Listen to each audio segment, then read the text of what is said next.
this person was. Very special, good heart. But what was really interesting to me about her work was I thought I was the only person in the country that worked with deaf people. I didn't know that there was somebody out there who knew a lot more than I did about it. And that's this person. Melissa has been working with the deaf for quite some time, and her trance work with the people who are hearing impaired and deaf is a thing of beauty. Not only is she a wonderful person, but she is a phenomenal hypnotherapist, and I would like to welcome all of you to witness this extraordinary demonstration you're about to see on how to work with deaf people and how can you change their lives even though you don't necessarily sign, and how she might want to help convince you to learn just a little bit. Please give a warm welcome to Melissa Barnes.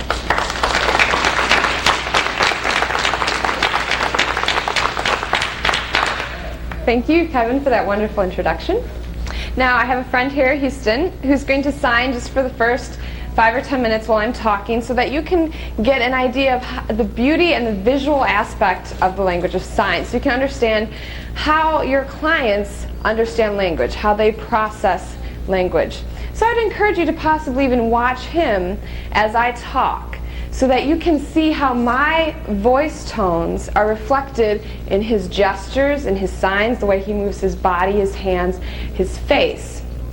Because this is how your clients are going to interpret your language. And so this is how you want to put this kind of expression into your body. Even though you may not know the signs, there's so much communication that happens in the body, so that if your voice tone becomes very soft and very relaxed, and you start talking to your client like that, look how beautifully calm and relaxed the sign comes. And if you get very excited and you say, you're a non-smoker, you're going to be a non-smoker the rest of your life, you're never going to smoke again, not for another single day in the rest of your life, look how that language just picks right up. Okay, so this is the kind of emotion you have to put into your body, into your face, if you're going to work with someone who processes language on a visual level.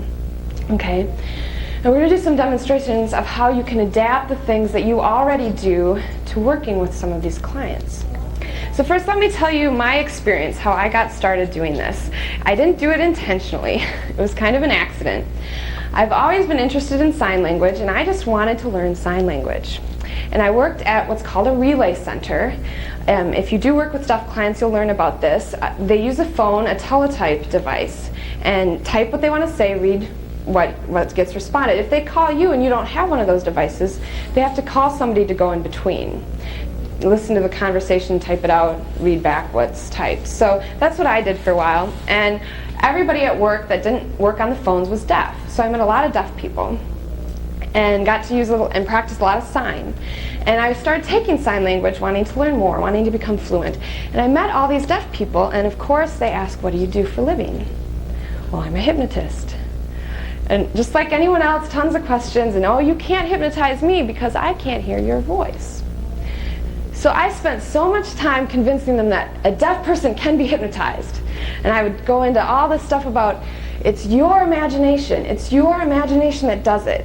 It's nothing special about my voice. It's all your imagination. So if I can tap into your imagination, you can experience hypnosis. Well, then they called me on it, and they stuck me on stage with someone, and they said, show us! I had no idea what to do. You know, here I'm running my big mouth off. I'd never hypnotized a deaf person. I'd never even read anything on how to hypnotize a deaf person. I just knew that somewhere somebody had been doing it, and it should be done. So I'm on a stage in front of all these deaf people.